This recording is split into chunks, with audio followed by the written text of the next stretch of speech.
saya diceritani bapak. Mbak Jola itu anak ambek wong fase teman-teman itu ya rapati cocok. Senajan tuh wajib no fase.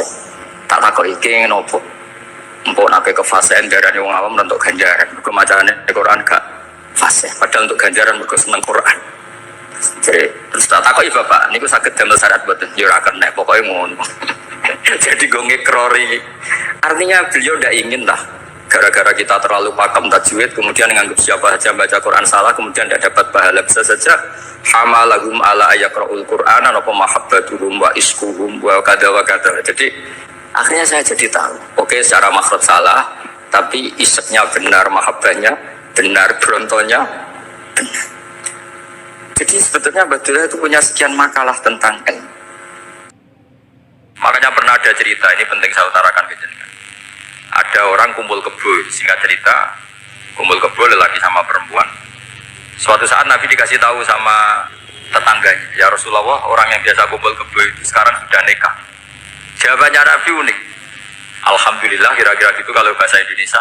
Qad kharaja min sifahin ila nikahin.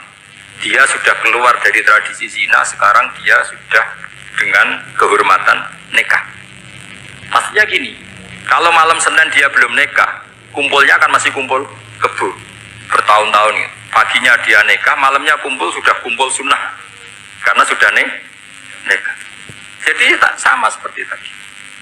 Kalau dia belum melafazkan kalimat tauhid, ya statusnya dia kafir. Sekali melakukan kalimat tauhid, ya statusnya dia muslim atau mukmin. Sama. Ketika hubungan intim tanpa nikah namanya sifah perzinaan. Sekali nikah ya namanya sunnah. Jadi semudah itu. Dan Nabi tidak tanya macam-macam. Mau ngendikan qad kharaja min sifahin ila nikah. Sudah keluar dari tradisi sifah menuju nikah. Pertanyaannya gini, kenapa nggak disyaratkan ini itu untuk nikahnya? Misalnya macam-macam. Ya sebetulnya syarat itu pasti ada, cuma begini loh. Orang yang ingin menghentikan keburukannya harus kamu katakan sah sekarang juga, karena kita mengesahkan penghentian keburukan. Jangan lalu orang yang mau tobat malah dipersulit. Jadi misalnya la ilaha illallah, kamu belajar makhraj dulu, bila bilangnya la benar, belajar bahasa Arab dulu. Ya kacau. Apalagi saya persiapkan seremonialnya dulu, nanti di masjid di syuting supaya satu Indonesia tahu yang Islamkan saya itu kayaknya yang engkek, malah repot lagi. Ini penting saya utarakan supaya clear. Jadi saya ulang lagi. Al-ibratu bi umumil lafzi la bi khusus sabab. Allah ya enggak apa-apa cerita Nabi Musa, cerita Nabi Isa, cerita misalnya begini, bolehkah orang soleh itu jadi raja? Jawabannya harus bilang boleh.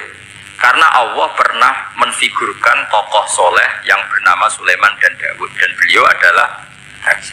Ketika Imam Syafi'i ditanya, bolehkah orang Islam tidak kawin?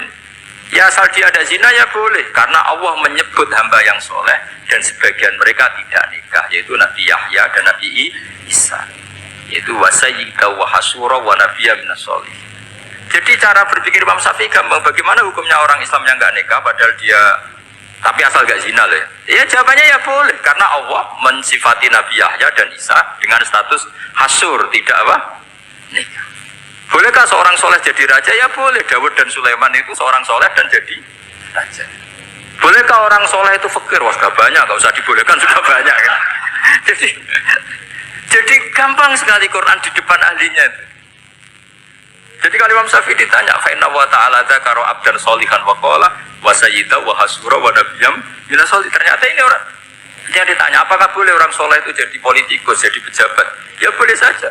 Faqad ataina ala Ibrahim al-kitab wal hikmata wa atainahum mulkan azim. Jadi ini yang boleh bukan sekedar Ibrahim. Padahal di ayat itu tentang ala Ibrahim. Cara berpikir ya tadi, ternyata kesalehan tidak mengganggu jabatan. Ya tentu ya maksudnya untuk kesalehan juga. Jika agama ini gampang. Makanya kalau ada yang tanya bagaimana perempuan punya aktivitas, ya jawabannya asal kebenaran ya boleh. Allah cerita Bilqis dan itu raja perempuan. Di hadis banyak ketakapan Aisyah memimpin, macam-macam. Jadi gampang saja. Nah, kenapa sekarang banyak orang berdebat tentang Quran dan nyuwun sewu sampai pada level gontok-gontokan ekstrim? Karena mereka nggak mau belajar ulumul Quran. Kegiatannya debat, tukaran. Yang bingung kita, yang waras ngalah lah kira-kira gitu. Ini nggak pernah ngaji Quran, gegernya. Ya kacau. Ada ulumul Quran, jadi yang namanya kitab Al-Itqan, dan itu dibukukan oleh ulama dan gampang sekali. Pernah ya Sayyidina Umar ketika Futuhat, beliau sudah Futuhat itu mengalahkan musuh-musuh Islam yang memusuhi Islam. Perlu dicatat, musuh-musuh Islam yang memusuhi Islam, karena kalau yang tidak memusuhi Islam nggak boleh dimusuhi juga ya. Singkat cerita ditanya, kenapa kita tidak tasakuran besar-besaran, kita kan sudah menang. Padahal disambut sedemikian rupa. Jawabnya Umar apa? Inna wa ta'ala qad ayyara qauman faqala adhabtum thayyibatikum fi hayatikumud dunya wastamta'tum biha. Allah itu mengkritik kelompok kaum yang dalam hidupnya itu foya-foya. Maka saya akan mengurangi foya-foya itu supaya saya menyisakan jatah foya-foya saya sampai di surga. Nanti orang kafir ketika dimasukkan neraka di antara taubehnya Allah. Taubeh itu ya semacam kayak disalahkan gitu. Adhabtum thayyibatikum fi hayatikumud dunya, jatah-jatah kenikmatan kamu, salah kamu habiskan di dunia. Sehingga kita harus pernah pas enak-enak tidur, tahajud, wiling-wilingan, ngurangi jatah. Sayyidah Aisyah tuh cantik sekali, tapi sudah turu mujur di depan Nabi tetap sholat. Kalau sampai istrinya tidak cantik saja nggak pernah tahajud. Itu masalah besar. Itu Aisyah, itu kenangannya Aisyah. Saya ini kurang cantiknya. Sampai Nabi kalau sholat digoda tidur di depannya, masyhur. Wa ana muqtaridotun, saya tidur malang di depan Nabi. Nabi kalau berdiri sikilnya aku tak dojorno. Kalau Nabi mau sujud tak ingkerno. Nabi terus saja tahajud. Dan saya yakin itu sunnah, tidak ada yang niru itu. Aisyah loh, bukan yang Saudah, Aisyah. Di semua riwayat itu, kalau Saudah kan mungkin wah pantesan Saudah kan gitu. Ini Aisyah. Terus ada cerita lagi betapa Rasulullah mau Nabi betul. Aisyah itu istrinya paling cantik. Kan yang nyanyi cantik itu hanya Aisyah, Zainab sama Sofia. Kira-kira rivalnya itu. Ya rivalnya itu kira-kira. Yang sebagian ya cantik tapi enggak sekelas ini. Rasulullah itu malam-malam keluar. Pikiran Aisyah pasti ke sebagian rival saya. Doro itu maru kalau coba. Dibuntuti sama Aisyah. Nabi nggak tahu kalau dibuntuti Aisyah. Ini hadis riwayat doa masuk kuburan. Maka, jadi hadis itu ya unik. Kalau nggak di tangan ulama itu jadi kacau. Babu doa li ahlil kubur. Bab mendoakan ahli kubur itu babnya itu tentang cemburu. Walhasil karena Nabi keluar, wah ini mesti nggak bener ini, paling ke Sofia atau ke ya pokoknya Zainab, pokoknya yang cantik-cantik. Ditututi sama siapa Aisyah. Nabi nggak tahu hal itu. Ternyata Nabi itu kebagi itu assalamualaikum warahmatullahi wabarakatuh wa inna insyaallah bikum lahikun. Jadi barokahnya cemburu. Hadis itu ada rawinya. Oh ternyata ke kuburan toh.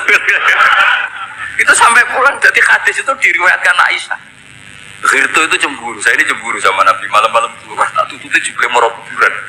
Nah, sahabatnya tanya muridnya Aisyah, lalu baca apa? Assalamualaikum warahmatullahi wabarakatuh wa inna insyaallah bikum lahikun. Kalau sampean kan enggak dibuntuti tok bar tenang. Pasti barbaran. Jadi ini penting saya utarakan. Jadi cobalah ulumul Quran dikaji secara baik. Insya Allah nanti maknanya Quran itu mudah. Karena memang sesuatu itu